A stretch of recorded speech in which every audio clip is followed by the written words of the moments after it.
All right, folks, week 10 is almost in the books. Just a few games left, and I'm doing this video a few hours earlier than I usually do. And part of the reason is because all the late afternoon games are kind of blowouts right now. Everyone is 21 points or more. The Niners just got stopped in 4th and 1 inside their red zone, and they're down 21-0. So maybe I'll regret doing this so early. Maybe the Niners will come back, but I don't think it's going to happen today. But what a set of noon games we had today. What a collapse by the Jaguars. They're up 29-7. They end up losing. Davis Mills runs in a touchdown, only his third career rushing touchdown to win that game, and what a collapse by them today. But there are 4 things I want to talk about that I saw today. Number 1, the Colts get back on track today, and that was an incredible win. I don't think it had to go to overtime. They missed an extra point.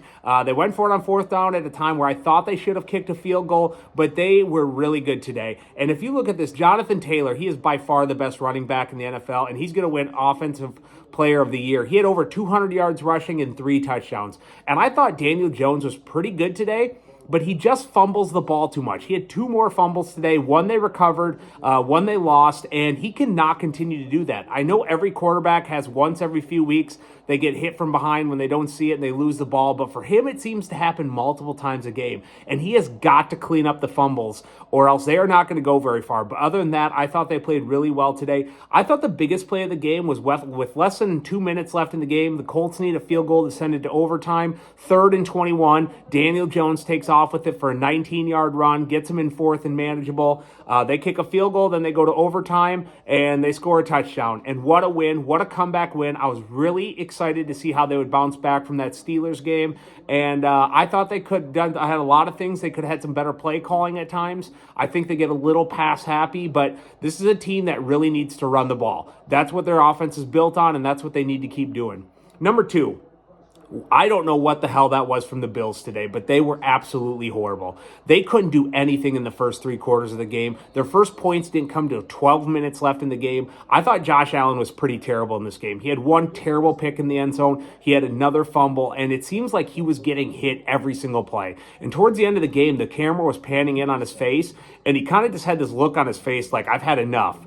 And he was getting absolutely hammered. But the biggest thing today, against a pretty terrible Dolphins team, they gave up 197 yards rushing. And this is what we've been saying against the Bills all year long, is that they are not good against the run. The Chiefs really can't take advantage of that, so what you saw last week, but when they played the Dolphins today, they were just running it down their throat. And as much as Tua was trying to throw that away today, they couldn't really capitalize on anything. And if you look at the Bills this year, outside of 1 game against the Chiefs and 1 game against the Ravens, I just don't think they've been very good. They've had one of the easiest schedules in the NFL, and I would say they have some pretty big holes that they should have filled at the trade deadline, because right now they have a lot of shaky spots on their team.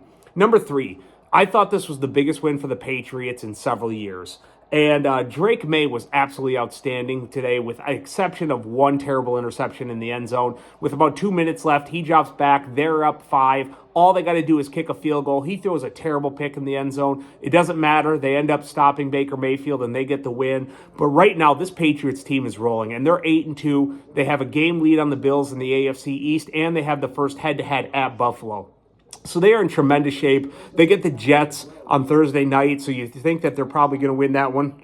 And right now, this team is in really good shape, and I think they have a very good chance of getting the 1 seed. And I think this team is for real. The other thing that I really like today is Trevion Henderson, rookie running back out of Ohio State. We've been waiting all year for him to do something. Finally got his chance today with Stevenson out, and he had 147 yards rushing and 2 touchdowns. So now they got the run game going. I think this team is going to be very dangerous in the playoffs. And then number 4, the Rams and Seahawks are both just very good. They're both taking it to their opponents right now. Stafford already has 2 touchdowns. The Seahawks are up 28-0. And I think the 2 best teams in the NFC right now are both in the NFC West. And it's going to be really interesting to see this come down to the wire. These 2 teams battle for that division all year long, possibly a 1 seed.